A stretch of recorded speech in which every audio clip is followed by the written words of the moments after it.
Want to welcome you guys back to another episode of Pistons Talk Podcast presented by FanDuel. Pistons have their first game of the week, and it was against the Orlando Magic in Orlando. This is the final week of the regular season, you guys. So, three more games until the regular season is over, but they had to start with Orlando in Orlando tonight.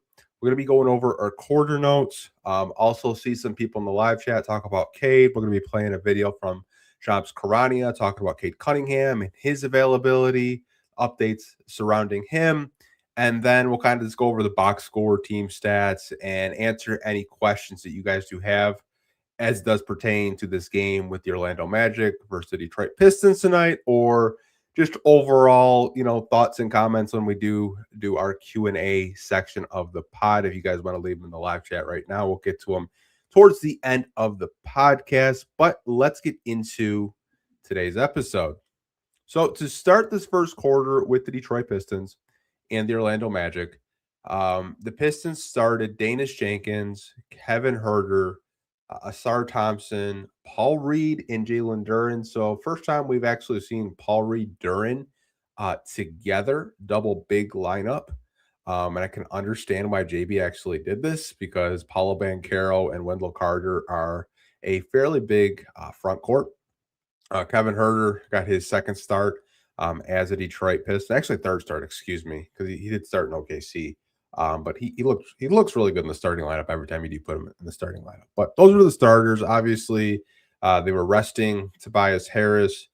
Cade Cunningham is still out. Isaiah Stewart is still out. Karis LeVert did not play either. He was out, and Duncan Robinson was out. A lot of these injuries with our starters are just kind of like injury management. JB kind of touched on it last post-game podcast that a lot of guys are actually playing through injuries and playing through stuff. So this is just an opportunity for them just to get some, just some rest as we do get closer to the playoffs. But start this game, it was very sluggish for the Detroit Pistons. The Magic get out to a 6-point lead very early on, and JB took a timeout. I don't really think he liked the way that the Pistons were operating out of the half court and defensively. You could tell he was just very frustrated with just the overall effort from the guys out there. And within a couple of minutes, he had to take another timeout because the Magic go up 23-12. And not until you brought the bench unit in with Ron Holland, Javonte Green, Tolu Smith, Marcus Sasser, and Kevin Huerter, you go on a 10-2 run and you make this a very interesting first quarter. And you're up 25, or you're actually down 3. So Magic are up 25-22. And they were able to trim the Magic's lead down to 2, 30-28 after 12 minutes. So bench unit brought the energy. Starters were kind of sluggish a little bit. Don't know if they were tired or maybe it's just because we've never had that starting lineup before. We've never had Danis, Kevin Huerter, Asar, Paul Reed, and Jalen Duren. It was a very weird combination. I believe going into this game, Paul Reed and Jalen Duren have maybe played a combined 5 minutes together on the floor, like all season. Like they haven't really played a whole lot. So maybe it was just the combination of the starting lineup by the starters were a little bit sluggish. But going into the second quarter, Ron Holland unfortunately did pick up his third foul. Hated to see it because I thought he was actually having a pretty good game productivity-wise on both ends of the floor. But he was just trying to guard Paolo Banchero, and you guys got to just look at the box score. Like Orlando got to the free throw line a ton tonight, but they were driving the ball into the paint and creating contact and being physical, and the rest were just gonna reward that physicality at the end of the day. But Jalen Duren and Marcus Sasser hit back-to-back buckets, and the Pistons were only down 3. One of the buckets that Jalen Duren had, I did want to kind of touch on it. I actually put it in parentheses in my quarter notes. He sent Mo Wagner flying. Like he just kind of put his shoulder down, and Mo almost went into the first row of the crowd behind the basket. Sometimes I forget how strong Jalen Duren is, but he went flying out of bounds. Had to write little things in the notes because it looked like this game was going to get out of hand pretty quickly. And the Pistons' transition defense was just really, really bad. Orlando was just taking advantage of it.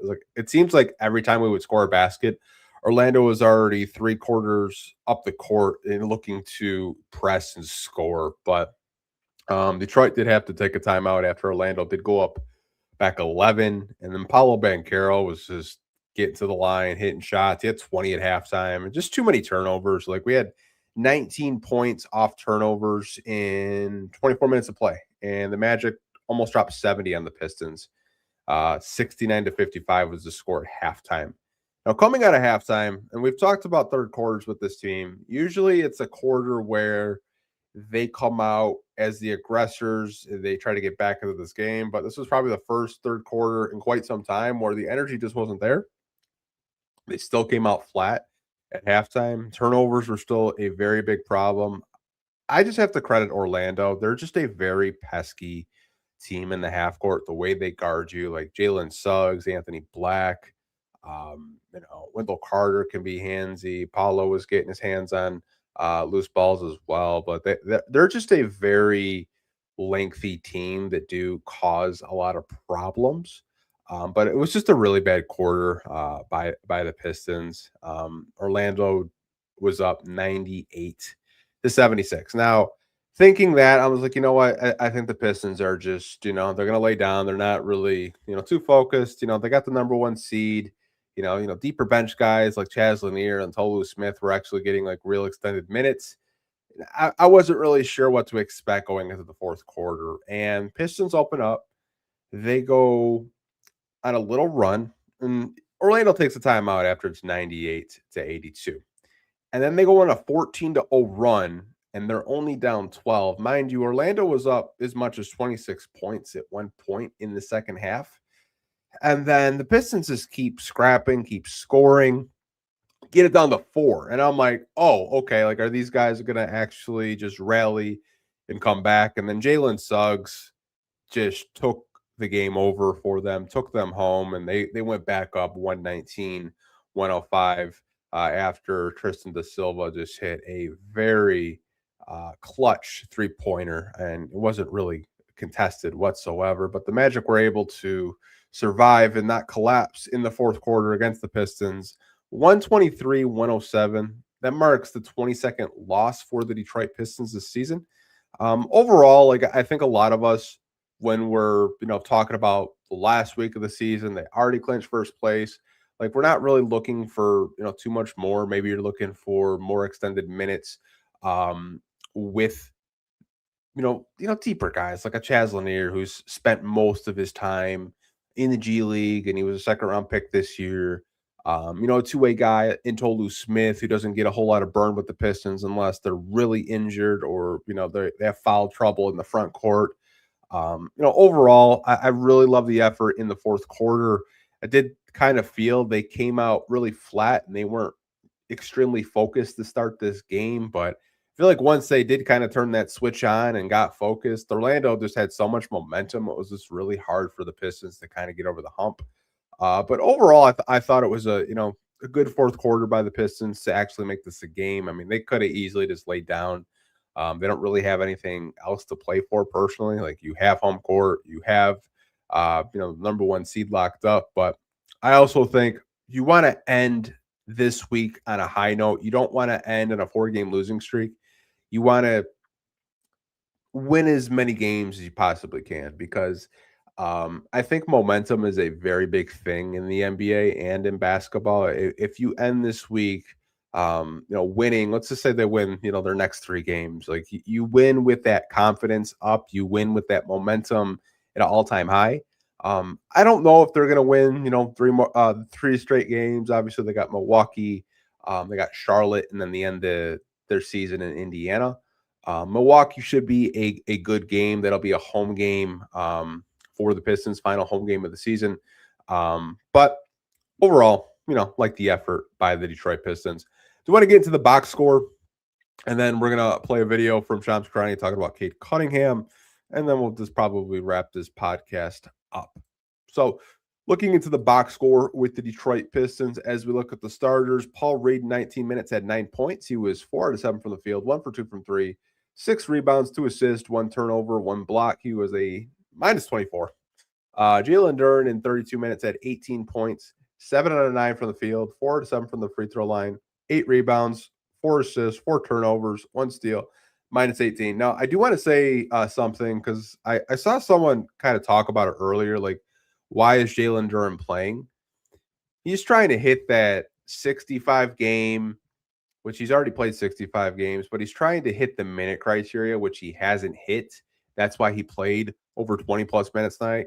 He needs one more game of over 20 minutes, and then he will be eligible to win NBA awards. So, like most improved, which last time I looked, him and Nikhil Alexander-Walker were neck and neck for that award.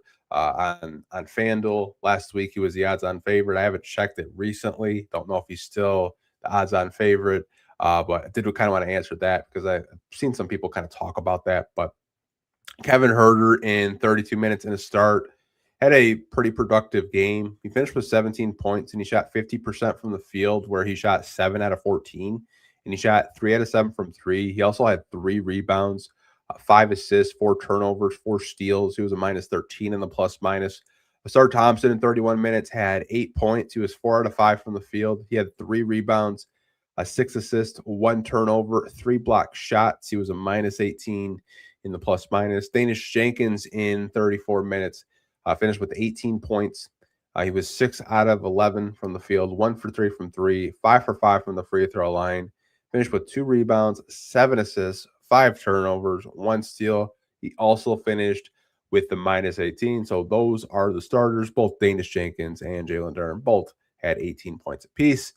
Going into the bench unit, Tolu Smith in 13 minutes finished with 8 points. He was 3 out of 5 from the field, 2 for 4 from the free throw line. Did win the Orlando Magic fans some chicken. The crowd erupted in the fourth quarter, and I didn't know why. It's the broadcast. Said anything because sometimes I watch the games on mute. Tonight was one of those games. 3 rebounds, 1 assist, plus 8. Ron Holland in 19 minutes finished with 5 points, 2 out of 6 from the field, 1 for 3 from 3. Finished the game with a 0 in the plus minus. Javonte Green led all scorers off the bench with 17. I should say he led the bench unit. He didn't lead all scorers. He led the bench unit in scoring. Excuse me. I'm going to correct myself there. 27 minutes, 17 points, 6 out of 13 from the field, 3 out of 8 from 3, 2 for 3 from the free throw line, 7 rebounds, 2 assists, 1 turnover, 3 steals. Who's a plus 5. One thing about Javonte Green that I've noticed over the past month is he's really kind of just up his production from a scoring standpoint, especially, his 3-point percentage is actually kind of upticked over the last month of the season. So that is a good sign as we do approach the playoffs. I feel like he is going to be one of the first players off the bench for JB Bickerstaff in the playoffs. Like, you just love his ferocity defensively, his ability to crash the glass and just be very versatile. I think JB is actually going to rely on Javonte Green quite a bit in the playoffs. Marcus Sasser finished with 5 points. He was 2 out of 8 from the field, 1 for 3 from 3. 2 rebounds, 4 assists, 2 turnovers. He was a plus 6. Chaz Lanier in 16 minutes had 2 points. Didn't really shoot the ball the best tonight. He was 1 out of 7 from the field, 0 for 4 from 3, 1 rebound, 1 assist, and he was a minus 8. And obviously, we told you guys at the top of the podcast, Tobias and Karis LeVert and Duncan just didn't play. As we kind of look at the box score, and go blue, Richard, go blue. Michigan is playing against UConn right now. Hopefully they do win because I really don't want UConn to win another national championship. I don't, man. I'm just sick of their head coach, honestly. But let's get back into the team stats. So the Pistons shot 49% from the field to the Magic's 51%. They were 42 out of 85. The Magic were 41 out of 81. Pistons shot 33% from 3 to the Magic's 42%, which is very surprising because the Magic are not a good 3-point shooting team. Pistons were 10 out of 30. Magic were 11 out of 26. The free throw numbers are very eye-opening. So the Pistons shot 68% from the free throw line. The Magic's at 75%. So the Magic shot 30 out of 40 from the free throw line. The Pistons shot 13 out of 19. And a lot of those free throws were Paulo Banchero and Desmond Bain, and they just really got to the free throw line. Rebounding battle was dead even. Both teams finished with 35 apiece.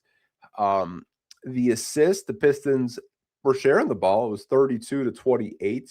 The steals, the Magic did for 16 steals in this one. They're just a very handsy team. To the Pistons 6. They also had more blocks, 9-7. Total turnovers, Pistons had 21 turnovers. It's going to be very hard to win a basketball game when you commit that many turnovers, and the Magic are just such a handsy team. They also turned the ball over 15 times. Points conceded off turnovers, 33 for the Pistons, 14 for the Magic. Fast break points, Magic won that one as well, 23-16. Points in the paint, Pistons win that battle by 6, 58-52. And the Pistons committed 24 fouls to the Magic's 19.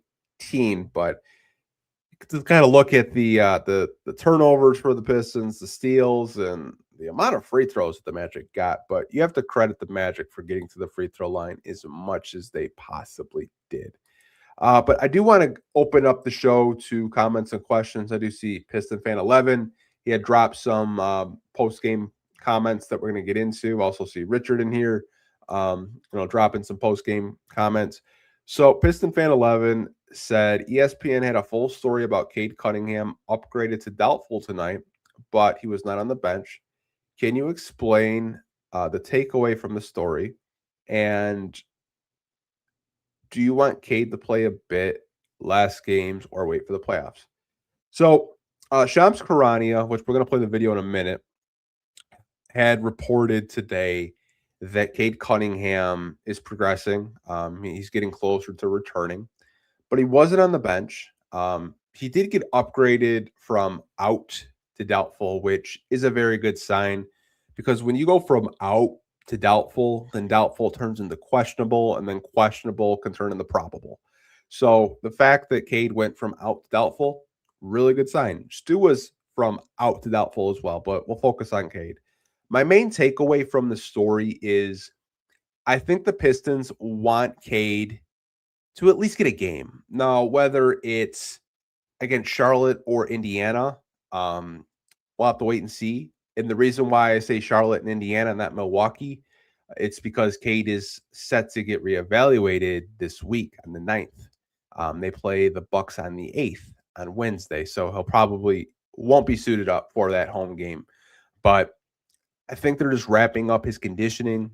Shams also said that, Cade's getting back to action and practice. But I do want to play the video for people that haven't seen it.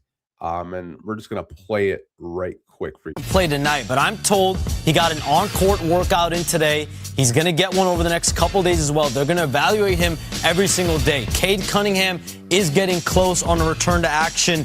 There is optimism that he's going to be back before the season is over, potentially before the playoffs. They have 3 games left after tonight. But he is in the return to play protocol now. Okay. He's not going to. So what Shams kind of reported is what we just talked about. Obviously he didn't play tonight.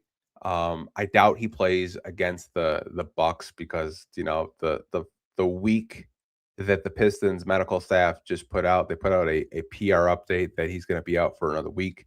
And that reevaluation would be on April 9th. It's April 6th as we're recording this podcast. So you're probably looking at either Charlotte or Indiana. I don't know. He could play in both of them, but I know JB Bickerstaff talked about it, post game with the media, that you can't really replicate game action, game speed. He's like, you can play pickup, you can practice. I think what the Pistons want to do is, if Cade is cleared and he's feeling well, let's try to get him some game action, even if it's a good 10 to 15 minutes, just to get his conditioning up, right? My process with that is I am under the opinion if Cade is 100% and then they clear him with his collapsed lung, his pneumothorax, say go for it. Go for it. I know a lot of Pistons fans, they're like, save Cade and Stu and all these guys, let them rest up for the playoffs. But also what JB said, it's 100% true. You can't replicate, just the speed of the game. You can't replicate, a playoff basketball type of atmosphere. And like Charlotte is one of those teams where like you kind of look between like the 6 to 10. Orlando tonight, like they were playing to get out of that play-in. They don't want to be in the play-in tournament. I mean, they're fighting up there with like Toronto and all those other teams that are trying to escape the play-in tournament. So maybe Cade does play against Charlotte. Maybe he does play against Indiana. We'll just have to wait and see. But it is a good sign that he is getting back to getting back into basketball reps and they said that they're going to test him every day just to kind of see like where he's at. So it's good news because I know a lot of people were really worried about Cade after he did have that fall in Washington. Like how long was he possibly going to be out? We're coming up on almost a month since that injury, and that's kind of like the timetable. Around like 3 to 4 weeks. So it's good news if you're a Piston fan, but we'll have to wait and see what does happen with Cade. Any chance 1 second against the Bucks than the last 2 games, so Cade can get to 65 games?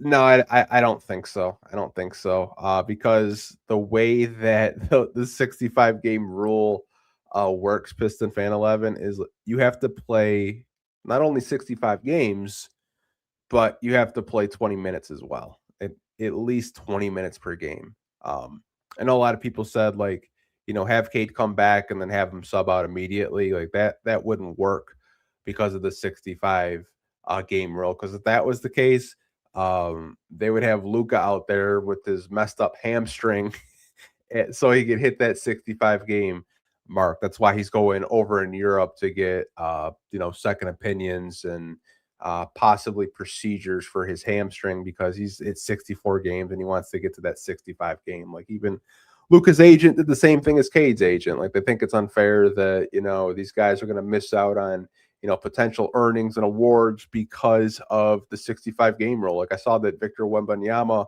left the game with the rib injury and he didn't even play the 20 minutes. I think he was like at 16. So a lot of star players aren't really meeting that 65 game, 20 minutes per game criteria. I don't know if the NBA is going to change it because the players did vote on it. I just think this is a year where it's just like you got Shea and Jokic in MVP conversations. Like if Victor's out for any type of significant time, like I think a lot of people would probably have to have him off the ballot. Maybe a player that we normally wouldn't like really consider like MVP might like finish third. Like Jaylen Brown might like finish third in MVP voting because he's played the games and he's played the minutes. But we'll have to wait and see. Don't be too hard on yourself, Piston Fan 11. I'm still learning the new CBA, the 65 game rule. Like I'm not perfect, but I do make mistakes. Someone had to explain this to me about like 2 months ago with the 65 game rule. Don't be too hard on yourself, but we're going to wrap up this podcast, you guys. I will not be doing one on Wednesday, and I've told you guys why. I got a direct message from the Detroit Pistons on Instagram. They had invited me and a guest out to go to a Pistons game, and that's what we're going to do. I'm taking one of my good friends. If you guys watch Woodward Sports, you know him very well. I'm taking it easy. We're going to go to a Pistons game on Fan Appreciation Night. We're going to be in a suite, courtesy of the Pistons. So we'll be sure to take a lot of pictures, a lot of video content for you guys, and kind of just like share the experience of what the Detroit Pistons are doing for Pistons fans, not only in the city, but other Pistons fans as well. So really appreciate them for reaching out. But we will see you guys on probably whenever we play the Hornets. I know it's later in the week, but I'm really excited for Wednesday. Hope you guys are staying safe. Take care. Go blue. And as always, go Pistons. Peace.